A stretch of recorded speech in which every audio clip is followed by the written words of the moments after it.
Preface.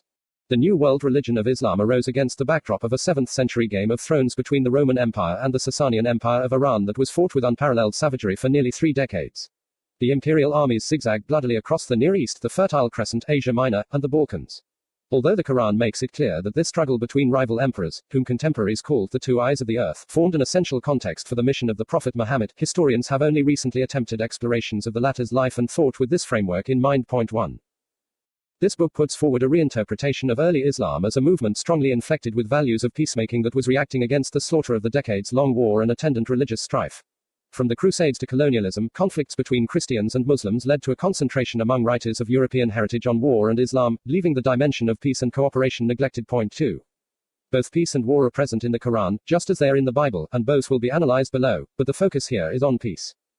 This book studies the Quran in its historical context rather than trying to explain what Muslims believe about the scripture. Point 3. The Quran insists on liberty of conscience and forbearance toward enemies, and it prohibits unprovoked, aggressive warfare. It promises salvation to all righteous monotheists and not just to followers of the Prophet Muhammad. That many outsiders and a not inconsiderable number of adherents have associated it with none of these values, and indeed have often interpreted it as upholding the converse, demonstrates how badly it has been understood. The misapprehensions came about for many reasons, including the imperial ideologies of the later Christian Byzantine and Muslim Abbasid empires, difficulties in interpreting the text, and a failure to read it against contemporary Roman and Iranian texts, a procedure that allows us to compare and contrast its values and concerns with those of others living in that era. Point 4. The Iranian invasion of Roman territory from 603 forward threatened the independence of Western Arabia, where Muhammad was based. The Sasanian conquest of Jerusalem in 614 struck contemporaries as apocalyptic and provoked a mystical response from the Prophet. A close reading of the Quran shows that a profound distress at the carnage of the age led Muhammad to spend the first half of his prophetic career, 610 to 622, imagining an alternative sort of society, one firmly grounded in practices of peace. The Quran repeatedly instructs believers to repel evil with good, pardon their persecutors, and wish peace on those who harassed them.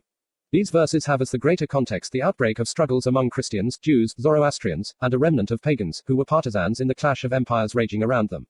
Muhammad in these years resembles much more the Jesus of the Sermon on the Mount than is usually admitted.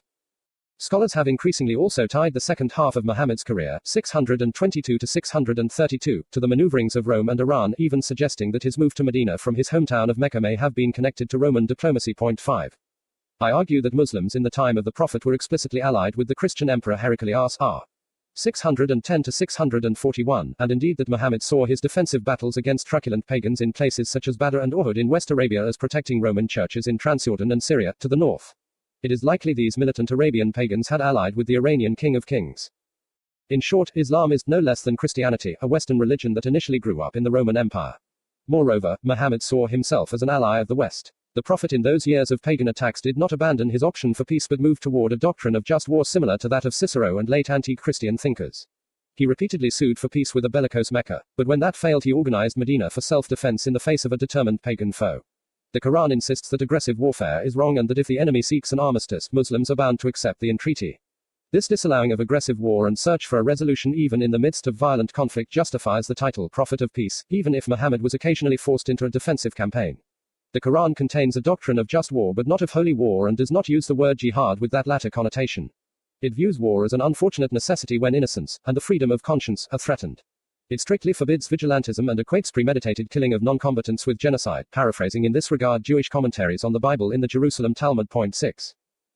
The Quran, read judiciously alongside later histories, suggests that during Muhammad's lifetime, Islam spread peacefully in the major cities of Western Arabia. The soft power of the Quran's spiritual message has typically been underestimated in most treatments of this period. The image of Muhammad and very early Islam that emerges from a careful reading of the Quran on peace-related themes contradicts not only widely held Western views but even much of the later Muslim historiographical tradition. This finding should come as no surprise. Life in medieval feudal societies did not encourage pacific theologies, and Muslims in later empires lost touch with the realities of the early 7th century. What if we read Jesus' life and thought only through the lens of Pope Urban II, who launched the sanguinary crusades in the Holy Land with the cry, God wills it? 7. Even today, many scholars of early Islam seem unduly deferential to later medieval interpreters. Others radically reject all information in those sources, treating Muslim histories differently from Byzantine or Carolingian chronicles, once again condemning non-Europeans to being a people without a history. The Quran tells us about that history if we will listen to it, and it tells us what is plausible in the later biographies of the Prophet. Point 8.